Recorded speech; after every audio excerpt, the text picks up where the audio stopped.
ఒక్కసారి కొమ్మూరి గోల్డ్ కి కాల్ చేయండి. తాకట్లో ఉన్న మీ బంగారాన్ని విడిపించి మార్కెట్ ప్రైస్ కి వాళ్ళు కొనుక్కుని మిగతా డబ్బులు మీకు ఇచ్చేస్తారు. నమస్తే, వెల్కమ్ టు మనం టీవీ.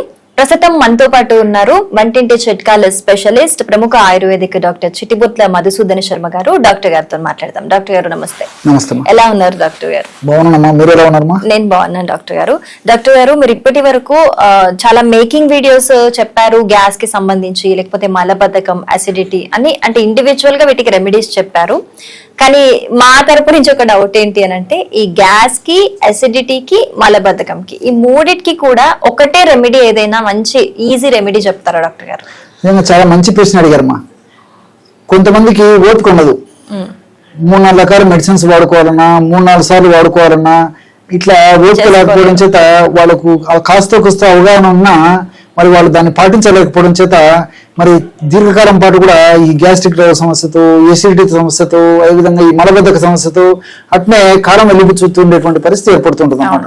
నిజంగా చెప్పాలంటే ఇంచుమించు ఇవన్నీ కూడా ఒకదానికి లింకుతో ఉన్నటువంటి సమస్యలు. గ్యాస్ట్రిక్ ట్రబుల్ సమస్య, అదేవిధంగా అసిడిటీ సమస్య. సో అసిడిటీ సమస్యలు యాసిడ్ రిఫ్లెక్స్ ఎక్కువ ఉంటుంది, గుండెల్లో మంట ఉంటుంది, నోట్లోకి పుల్లగా తేంపులు వస్తుంటాయి, ఒక్కోసారి నోరు భాగం అంతా పుల్ల అయిపోయేటువంటి పరిస్థితి ఏర్పడుతుంది, కారం పట్టనేకున్నటువంటి పరిస్థితి ఏర్పడుతుంది, అసిడిటీ, అదేవిధంగా కాళ్ళు చేతులు మంటలు ఉండేటువంటి పరిస్థితి ఏర్పడుతుంది, మూత్రము అదేవిధంగా మలం కూడా ఒక్కోసారి మంటతో కూడా వచ్చేటువంటి పరిస్థితి ఏర్పడుతుంది. ఇవన్నీ ఎసిడిటీ ఎక్కువ ఉన్నప్పుడు కలుగుతూ ఉంటుంది అనమాట.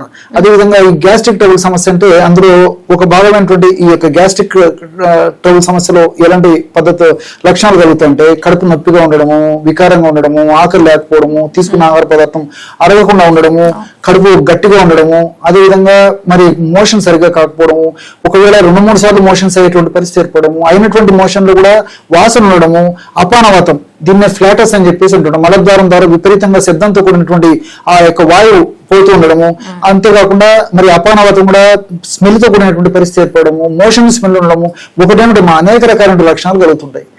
మరి కొంతమందికి మలబద్ధకం, ఒక్కసారి మోషన్ గా అయ్యే పరిస్థితి ఉండదు, కొంతమందికి రోజు ఒక్కసారి కాదు, కొంతమందికి 2-3 రోజులు ఒక్కోసారి మోషన్ అయ్యేటువంటి పరిస్థితి ఉండదు, ఇంకొంతమందికి మోషన్ రోజు 2 సార్లు అయినప్పటికీ తృప్తికరంగా అయినటువంటి పరిస్థితి ఉండదు, కడుపులో ఇలా జీర్ణ వ్యవస్థలో మిగిలిపోయినట్టు కూడా భావన ఉంటుంది. కాబట్టి అలాంటి వాళ్ళు కొంతమంది ఉంటారు. కాబట్టి ఇవన్నీ ఒకదానికొకటి అనుసంధానింపబడి ఉంటాయి. కాబట్టి మోషన్ ఫ్రీగా అయితే ప్రేగుల్లో మరి ఆ యొక్క చెడు పదార్థం అంతా పోయేసరికి మరి అసిడిటీ సమస్య కానీ, అదేవిధంగా మరి గ్యాస్ట్రిక్ సమస్యలు కానీ రాకుండా ఉండేటువంటి పరిస్థితి ఏర్పడుతుంది, వచ్చిన త్వరగా తగ్గిపోయేటువంటి పరిస్థితి ఏర్పడుతుంది. అవి ఉన్నప్పుడు మరి వాటి యొక్క లోపల అనారోగ్య పరిస్థితుల్లో మోషన్ సరిగ్గా కాకపోయేటువంటి పరిస్థితి ఏర్పడుతుంది. సార్, చాలా మంచి ప్రశ్న అడిగారమ్మా మీరు.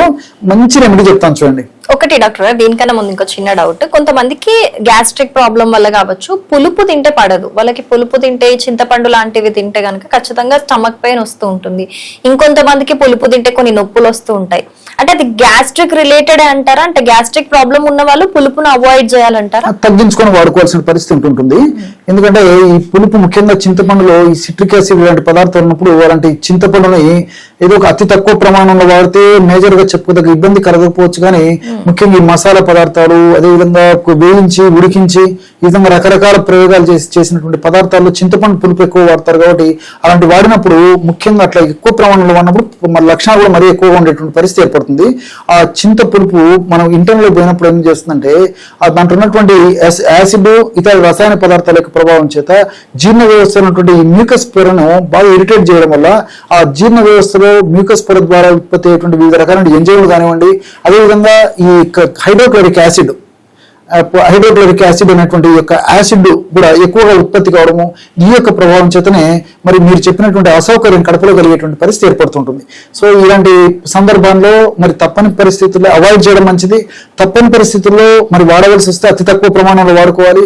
దాంతోపాటు మరి నీళ్ళు ఎక్కువగా సేవించడం వల్ల మాక్సిమం ఆ యొక్క చెడుగుణాన్ని మనం తగ్గించడానికి అవకాశం ఏర్పడుతుంది.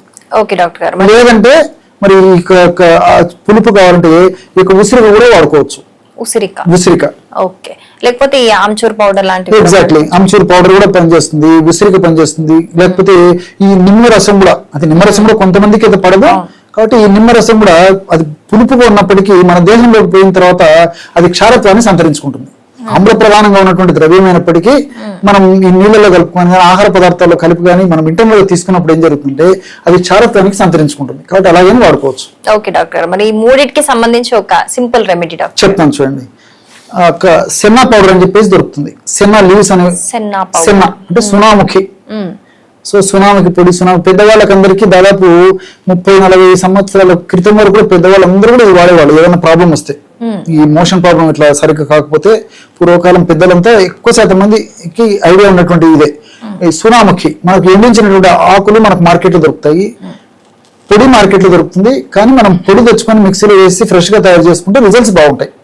సునామికి ఆకు పొడి 25 గ్రాములు, రోజా పూల పొడి 25 గ్రాములు, కరక్కాయ పెచ్చుల యొక్క పొడి 25 గ్రాములు, జీలకర్రను వేయించి చేసినటువంటి పొడి 25 గ్రాములు, నల్ల ఉప్పు 25 గ్రాములు.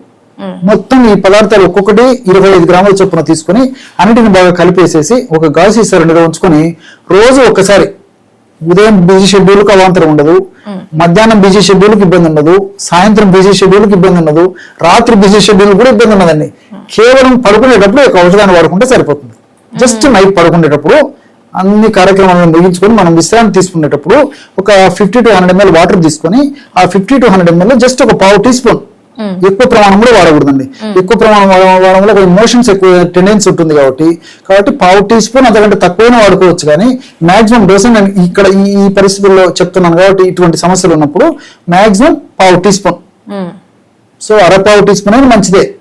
మాక్సిమం పావు టీ స్పూన్ వరకు వాటర్ లో కలిపి తీసుకోవడం వల్ల మీరు చాలా ఆశ్చర్యపోతారు. విత్ ఇన్ సూన్ అంటే దాదాపు 2 రోజులు 3 రోజులనే ఆ లక్షణాలు తగ్గడం మొదలవుతుంది. ఎసిడిటీ కానీ, గ్యాస్ట్రిక్ ట్రబుల్ లక్షణాలు కానీ, మోషన్ ప్రాబ్లం కానీ అన్ని సెట్ అయ్యేటువంటి పరిస్థితి ఏర్పడుతుంది. కాబట్టి మరి రెగ్యులర్ గా వాడుకోవడం వల్ల కూడా ఎలాంటి ఇబ్బంది ఉండదు. మరి నియమబద్ధమైనటువంటి జీవన సరళి అనుసరించుకోవాలి, ఆహార విధి విధానాలు పాటించాలి. మరి మీరు అన్నట్లు ఇంతకుముందు కొన్ని వీడియోల్లో ప్రస్తావించినట్టు మానసిక ఒత్తిడి ఇలాంటి పరిస్థితులు ఉంటాయి. కాబట్టి అది కొన్ని మన చేతులు ఉండవు.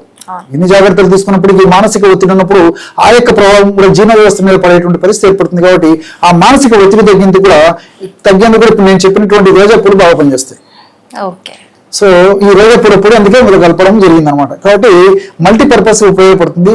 రెగ్యులర్ గా రోజు రాత్రి కూడా నేను చెప్పినటువంటి పద్ధతిలో వాడుకోవడం వల్ల మంచి ఆరోగ్యం వాళ్ళ సొంతం అవుతుంది. ఓకే, మూడిటికి చాలా ఈజీ రెమెడీ చెప్పారు డాక్టర్. Thank you so much.